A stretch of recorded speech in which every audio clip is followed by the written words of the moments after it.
Hello everyone, it's Mona from Good Ground Flower Farm. Today I pulled up my ranuncular corms and my anemone corms. I just did it on a whim, but they needed to be pulled up because I need to turn that bed. I need to put some other flowers in there. I need that space. In Texas, you normally could just leave your corms in the ground, but yeah, I need more room. So I'm gonna pull them up and I'm gonna store them. Corms, like when they're stored, they like to be in dry, not too hot, not too cold temperatures. And so we know here in Texas it gets hot. So I think the coolest place I'm going to be able to store it is the media room. I would like to put the temperature at 60 degrees, but I know my husband's probably going to say no. So we'll try to get it as cool as possible, and then I'm going to see if it works. And then you can hopefully in the fall we'll come back and we'll plant them together, and then we'll see what we get early spring of next year. So here they are. We took them out of the ground today. They were a little muddy because it's been raining here, but I had to take them out because I need that bed. And I cut off the dead foliage that was at the top. You do want to let them die completely and turn brown. And so I did that, so that was good. And then, yeah, I'm gonna take off all these little roots and clean it off, and yeah, get it all nice and clean for storage. So if you want to see what that looks like, come along and let's get these corms ready for storage over the summer so we can plant them in the fall.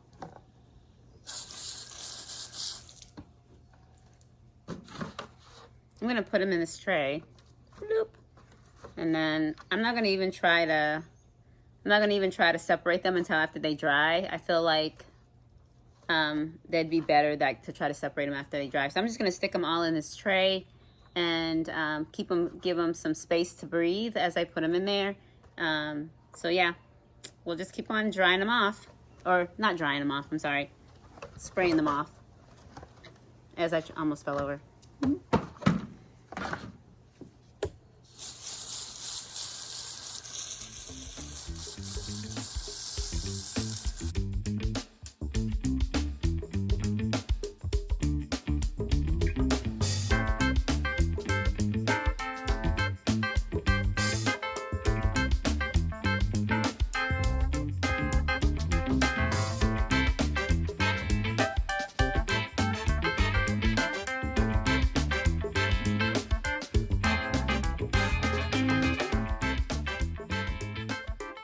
Okay, it's been, I think I've had my corms drying for maybe over a week. I was waiting for my mesh bags to come in, and then just life, just being busy. But so today, I would say it's been about 5 or 6 days that they've just been sitting out drying. I think that's okay.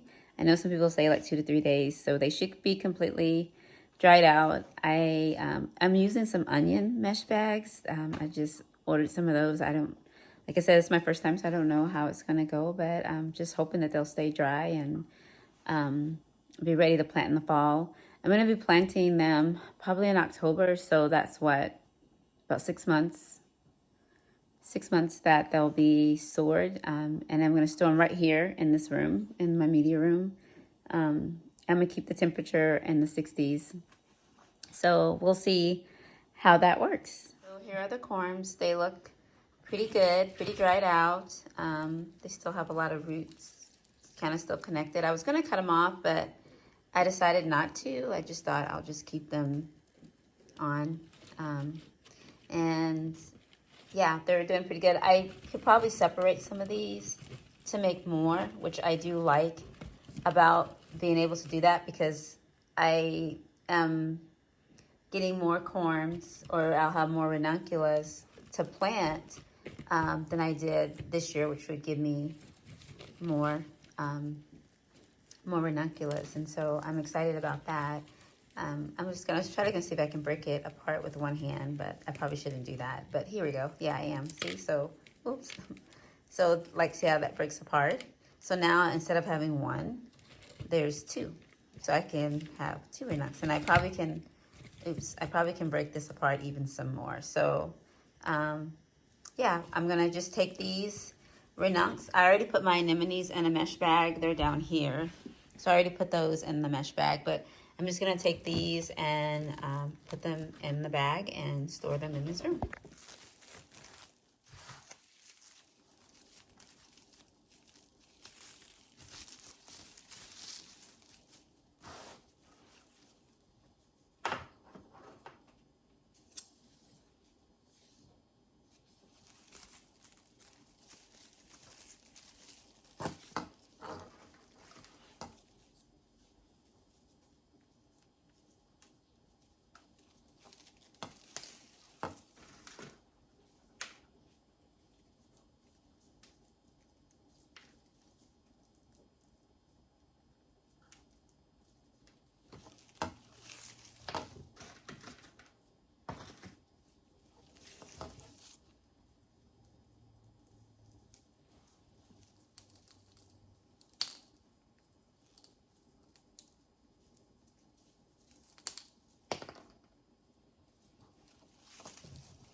Okay, so I have to admit, breaking the corms apart was so fun.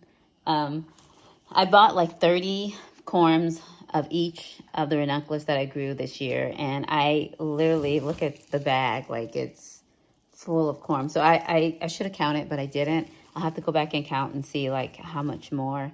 It's kind of like free corms because I got 30, and I think I may have doubled what I'll be able to grow next year, which should hopefully be about 50, 60. So yeah, I have to go back and count them. One thing you want to make sure that I showed you is to make sure you put the label of whatever you're using or whatever it is into the bag so you know what you're planting next year. Also, I live in Texas. I live in South Texas. I live close to San Antonio, and it gets hot. And so I planted these ranunculus and my anemones in the fall, I think around October. And they started to grow. I think I started cutting my first ranuncula probably at the end of February. I think I did. And I will be honest with you, they did really good. Like they were probably one of my best seller, or just producing. So they produced a lot more. I was expecting it not to go so well because it gets hot here sooner, but they did really well. I planted labelle and I planted almondine, and I have to admit, I think the almondine did really a lot more. They produced a lot more flowers, and I got a lot more blooms, and they seem to just have lasted a little bit longer than the labelle. But I think the almondine are a little bit better when it comes to being able to tolerate heat. So that may be the reason why. But yeah, so I'm going to continue to put the rest of these corms in mesh bags. I know some people, there's different ways to store. I know, excuse my puppies. Hey guys. Hey, seriously. But I know some people will put vermiculite in their bags and then kind of like layer the corms and then put another layer of vermiculite and then put another layer of corms and kind of to separate them. And then they'll put them in like a container. Some people will just do the vermiculite in a container and store it somewhere. I am just going to put them in this mesh bag and keep them where it's not a lot of moisture, and hopefully in the fall I'll be back on here and we'll be planting these corms, and hopefully everything goes well. So this is my first year doing this, and so I'm really excited to see what will happen, and I hope you guys come back in the fall and see if we are going to have some really nice ranunculus and anemone corms to plant so we can see them bloom. And again, next year in February, March, and I think it's January, February, March is when they started blooming. All right, bye.